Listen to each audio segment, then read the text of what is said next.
Hi, Congressman Tracy Mann joining you from my Washington, D.C. office for this week's Mann Minute update. A lot of things happened on the floor of the House this week. A lot of appropriation bills came through. You know, we are calling this, instead of the omnibus package, the bloated-bus package.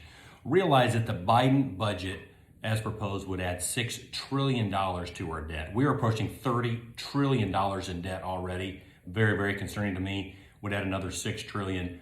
The Democrats in the House took what Biden asked for on a handful of bills and increased it by as much as 20%, on average 21%. Way too much money. Bad for the big first, bad for our taxpayers, bad for future generations. Voted against it. One thing that was included in that, or that was not included, unfortunately, is the Hyde Amendment language. So the Hyde Amendment is the language that prevents taxpayer-funded abortions. I offered up an amendment to the budget by unanimous consent.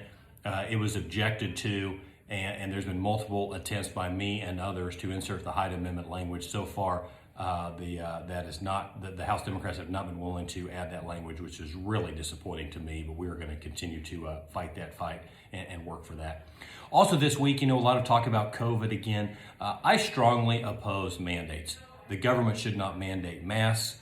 The government should not mandate people get vaccinated. The government should not mandate vaccine passports. We are all free Americans. The government should provide a vaccine, which they've done, should provide information, and then it's up to individual Americans and Kansans. And I trust people in the big first to do what's right for them and for their family. They don't need the government telling them what vaccines or what shots they should or should not put in the body of them and their kids. So we will continue to fight any of those efforts to make things mandatory, tooth and nail.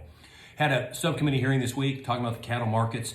I'm on the Livestock and Foreign Ag Subcommittee on the House Ag Committee.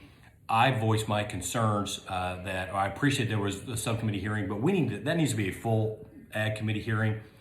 In my view, this is the biggest issue facing agriculture right now. Certainly one of the biggest, if not the biggest issue in the big first. I adamantly advocate for the free market and for our farmers, ranchers, cattle producers, feedlot owners to get, to be rewarded for their work. And a lot of concerns with what we've seen in the cattle markets over the last really 18 to 20 months. Voice those concerns at the hearing, and we'll continue to advocate there. This week, the lesser prairie chicken back on the radar. We are fighting back this regulations that's coming down from the Biden administration. The time to give comments was to expire at the end of this month, which will be tomorrow.